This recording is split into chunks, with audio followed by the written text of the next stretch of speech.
कोई भी पूजा हो या उपासना हो, करने से पहले हमें पता होना चाहिए कि हम किस इष्ट का पूजा या उपासना कर रहे हैं, क्योंकि जब तक हमें ये नहीं पता होगा कि हम किस देवी या देवता की पूजा कर रहे हैं, तब तक हमें पूजा का फल प्राप्त नहीं हो पाएगा।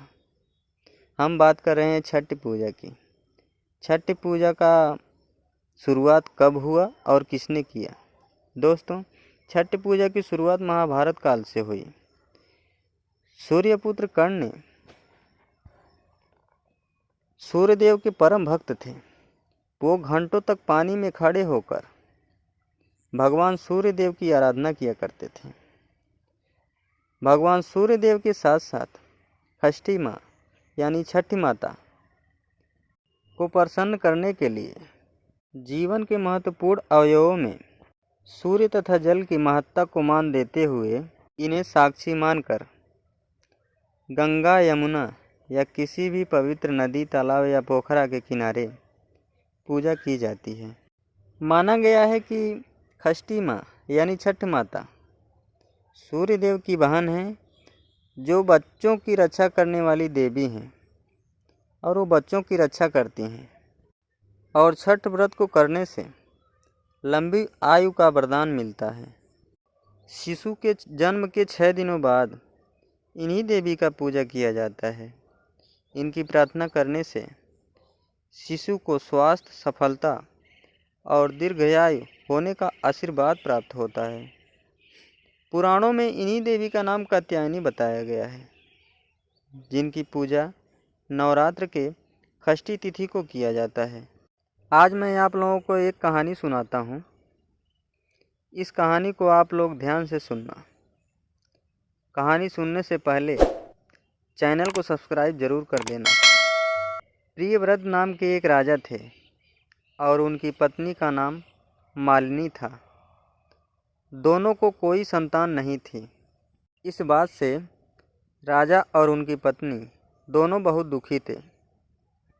उन्होंने संतान प्राप्ति की इच्छा लेकर महर्षि कश्यप जी के पास गए। महर्षि कश्यप जी ने कहा कि हे राजन, आप पुत्रेष्ठी यज्ञ करवाइए। राजा ने उनकी बात मान ली और उन्होंने यज्ञ करवाया। इस यज्ञ के फलस्वरूप रानी गर्भवती हो गई। 9 महीने बाद संतान सुख को प्राप्त करने का समय आया तो रानी को मरा हुआ पुत्र प्राप्त हुआ।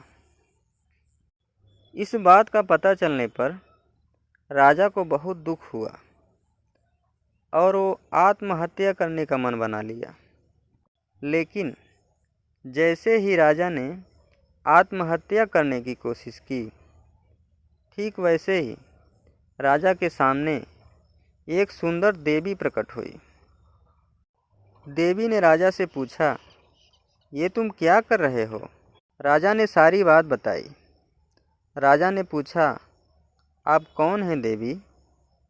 देवी ने कहा कि मैं षष्ठी देवी हूँ। मैं लोगों को संतान प्राप्ति का वरदान देती हूँ। इसके अलावा जो सच्चे भाव से मेरी पूजा करता है, मैं उनकी सभी प्रकार के मनोरथ को पूर्ण करती हूँ। देवी की बात से प्रभावित होकर राजा ने आज्ञा का पालन किया।